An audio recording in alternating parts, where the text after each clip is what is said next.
to another episode of Accessibility.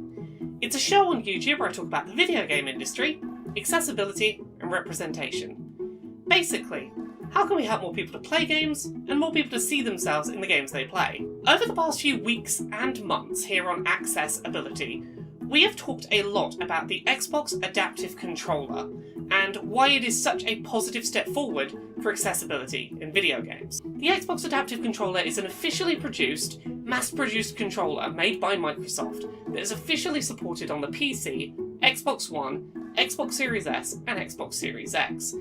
And it basically just allows disabled players to make custom setups for controllers.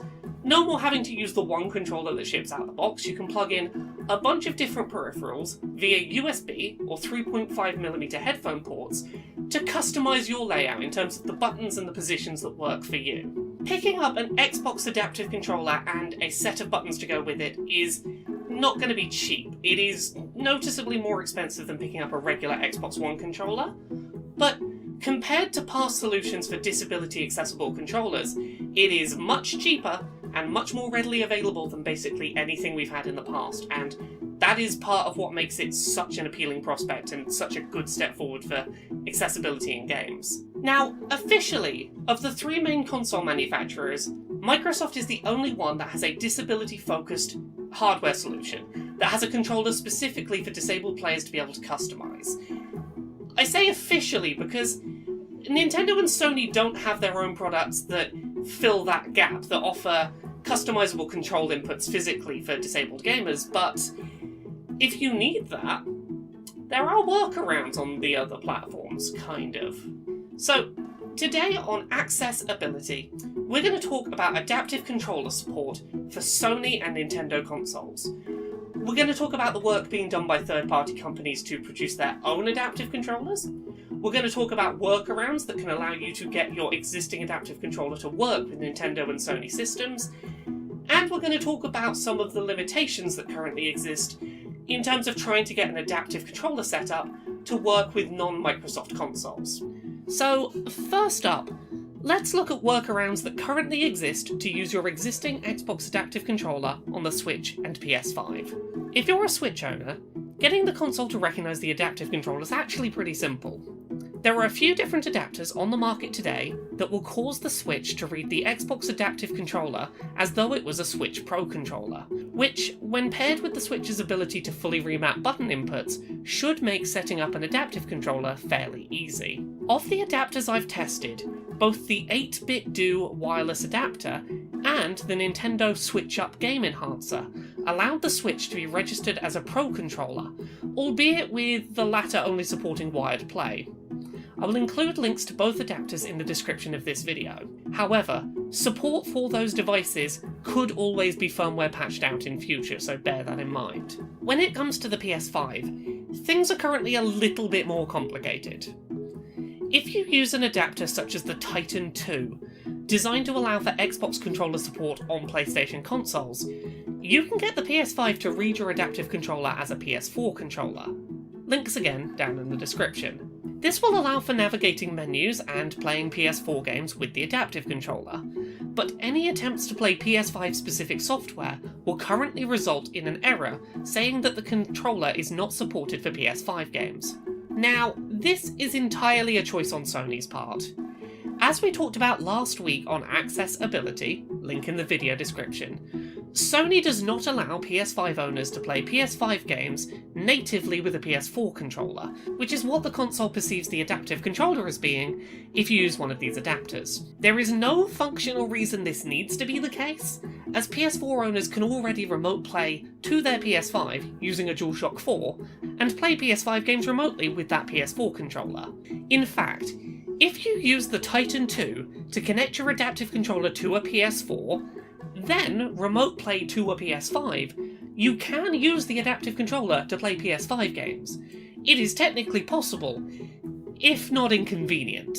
Basically, if people lobby Sony to support PS4 controllers natively on PS5 for PS5 games, then that will backdoor in adaptive controller support onto the PS5. Now, When it comes to PS5, I fully expect that in the next few months we will see one of the major third-party peripheral manufacturers release a USB device designed to let you play PS5 games with an Xbox controller. As soon as that happens, which, based on past hardware generations, should probably be fairly soon, we will likely see a much easier setup of the adaptive controller for PS5 games. Right now, that's a waiting game. However, there is another avenue of support that's potentially on the horizon for disabled players who already have adaptive controller buttons and want to be able to use them on the Switch or the PlayStation 5. We're going to talk about third-party solutions, third-party controllers that might fill this need. Announced at the start of November 2020, the Hori Flex controller is a third-party modular accessibility controller designed for the Switch and PC, which, much like the Xbox Adaptive Controller, allows for third-party peripherals to be plugged into USB and 3.5mm audio ports to create a custom gaming setup. The Hori Flex's base station is smaller than the Xbox Adaptive Controller and features a tripod mount screw thread on the bottom, meaning it can be attached to mounts fairly easily. Now, the Hori Flex isn't without its issues. It costs £180 right now, around 2.5 times the cost of the Xbox Adaptive Controller, and is currently only available in Japan, but it does present another possible future for controller accessibility on consoles.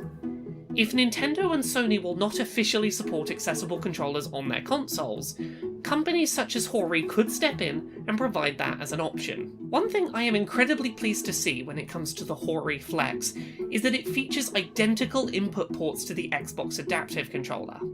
This at least means that anyone interested in purchasing one, who already owns an Xbox Adaptive Controller, won't need to buy entirely new buttons with which to set this up.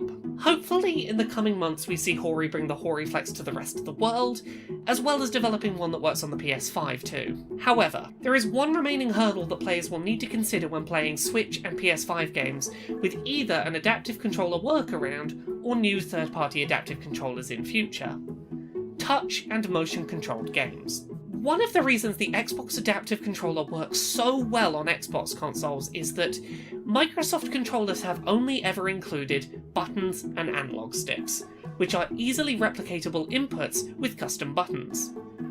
The Switch and PS5 both support motion control and even require its use in some games, with the PS5 also sometimes requiring the use of a touchpad on the base controller. Put simply, players will have to take time and effort to research games on Switch and PS5 before purchase, if they plan on using an adaptive controller to play with. Pokemon Let's Go Pikachu and Eevee, for example, require players to mimic a thrown Pokeball when the console is docked, and Astro's Playroom requires players to touch their controller to control a rolling ball, and neither of these games includes options to avoid those inputs in gameplay. So, there we have it. You can jerry-rig the Xbox Adaptive Controller to work on the Switch and PS5, but with some noticeable caveats. In the short term, I really hope we see Hori step up and make these adaptive controllers available in more parts of the world, for more platforms, and basically fill the gap left by official Xbox Adaptive Controller support on these platforms. But in the long term, I really hope that we see Nintendo and Sony take notice of the fact that clearly there is a market for accessibility controllers for their platforms, and think seriously about how they can support those officially and not just leave it to the third-party market to manage it. The fact that there are entire forum threads about which adapters will let you use an adaptive controller on your platform should tell you there's a market for that, you just need to support it. Getting the Xbox Adaptive Controller to be supported on the Switch and PlayStation 5 is a great step forward, but it isn't going to fix accessibility overnight on those platforms. What we need is for Nintendo and Sony and basically every game development company to bear the limitations of the Xbox Adaptive Controller and what it can replicate in mind, and have alternative control schemes so that anything that can't be replicated by an adaptive controller, you have an alternate way to get past. Think about adaptive controllers as one of the controllers your players might use and build games around the ability to still play them. Those are the kind of things that are not going to happen when a company like Hori makes their own third-party controller. Those are the things that aren't going to happen from people jerry-rigging their Xbox Adaptive Controllers onto the Switch and PS5. Those are the things that come when Microsoft isn't the only company that is thinking about the adaptive controller first and foremost. These are the kind of things that Nintendo and Sony need to think about accessibility controllers themselves, rather than just being like, oh, other people will fix it for us, it's fine. No, you need to think about it yourselves, both of you. In a perfect world, any disabled gamer could just pick whichever games console they like and be able to have a controller that worked for them. We're not in that world yet, but we're moving there. We're seeing people find solutions to get things to work that aren't supposed to work. We're seeing third-party companies make products to fill in gaps, and I just hope that the more we see demand for this, the closer we'll get to, in the coming years maybe, seeing Nintendo and Sony realise that there is a real market for being accessible.